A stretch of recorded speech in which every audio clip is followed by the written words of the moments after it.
ब्रह्म ऋषि विश्वामित्र जब अवधपुरी आते हैं और अवधपुरी आकर भगवान श्री राम को महाराज दशरथ से मांगते हैं, तो दशरथ जी अचंभित हो जाते हैं और कहते हैं कि हे महर्षि, मैं अपने लाडले पुत्र को कैसे दे सकता हूँ आपको, जो कि अभी बालक है, जो अभी 15 वर्ष का ही हुआ था।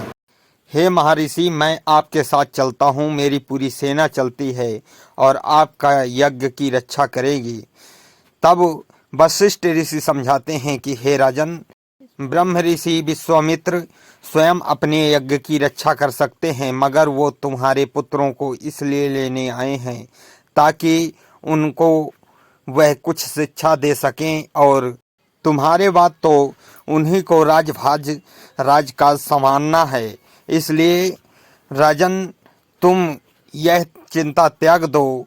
वो राम की शक्तियों को पहचान गए हैं। राम कोई साधारण मनुष्य नहीं है, इसलिए तुम उन्हें जाने दो। दशरथ जी वशिष्ठ ऋषि की बात मान लेते हैं और कहते हैं, हे गुरुजनों, जैसी आप लोगों की इच्छा। अगर आप लोग मेरे पुत्रों को ही ले जाना चाहते हैं तो ले जाइए, मगर राम के साथ लक्ष्मण भी जाएगा, क्योंकि राम लक्ष्मण ये दोनों एक साथ ही रहते हैं और राम का साया है लक्ष्मण, इसलिए लक्ष्मण भी जाएंगे और ये दोनों मेरे आँख के तारे हैं। पुत्र कितने भी प्रिय हों, मगर अगर वो तपिस नहीं करेंगे और तपेंगे नहीं, मेहनत नहीं करेंगे, तो वह कठोर नहीं बन सकते और ना ही जीवन में कोई भी सरल काम या कठिन काम सरल नहीं कर सकते। अगर उन्हें लाड़ला बना कर रखा जाए तो वो हमेशा लाड़ला ही रहे आएंगे। यह आप लोग अपने आसपास ही देख सकते हैं। कुछ ऐसे संतान होंगे जो अपने माता पिता के लाड़ले होंगे और वह लाड़ले ही रहे आएंगे हमेशा। दोस्तों, जब रास्ते में चलते हैं तो ताड़का नाम की राक्षसी मिलती है।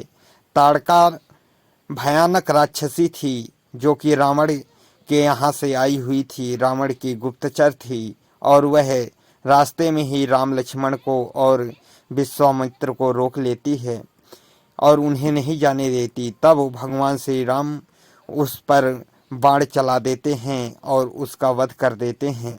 ताड़का का वध जब भगवान श्री राम के बाणों से हो जाता है तो विश्वामित्र अत्यंत प्रसन्न होते हैं और विश्वामित्र राम से प्रसन्न होकर उन्हें कुछ बाणों की शिक्षा देते हैं, जैसे कि ब्रह्मास्त्र और शिवास्त्र, नारायणास्त्र, ऐसे अस्त्रों को देते हैं भगवान श्री राम को और फिर आगे चले जाते हैं, अपनी कुटिया में पहुंच जाते हैं। ना राजा दशरथ राम को विश्वामित्र के साथ भेजते, ना ताड़का वध होता और ना ही ऐसी शिक्षाएं मिलती भगवान श्री राम को, ना ऐसे अस्त्र शस्त्र मिलते जिनका उपयोग उन्होंने रावण वध के लिए किया और लंका में युद्ध के लिए किया। दोस्तों, आगे जब कुटिया पहुंच जाते हैं और विश्वामित्र यज्ञ रच देते हैं। यज्ञ की रक्षा के लिए ही तो भगवान श्री राम को वो लाए थे और लक्ष्मण जी को।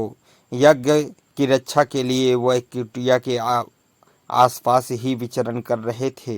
तभी सुबाहु और मरीच नाम के 2 राक्षस और उनके साथ और भी कुछ राक्षस वहां आ जाते हैं यज्ञ को विध्वंस करने के लिए, और भगवान श्री राम ऐसा बाण चला देते हैं कि यज्ञ का विध्वंस करने के लिए जो भी वह उपयोग कर रहे थे, पत्थर, कंकड़ पत्थर, जल इत्यादि का, सो वह नीचे गिर ही नहीं रहा था और भगवान श्री राम सुबाहु का वध कर देते हैं।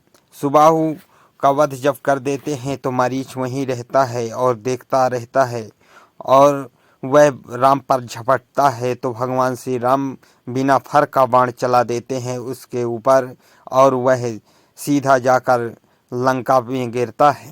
इस प्रकार से भगवान श्री राम ने विश्वामित्र के यज्ञ को सफल होने दिया और उनके यज्ञ विध्वंस न हो पाए, इसलिए उन्होंने उनके साथ सत्कर्म किया।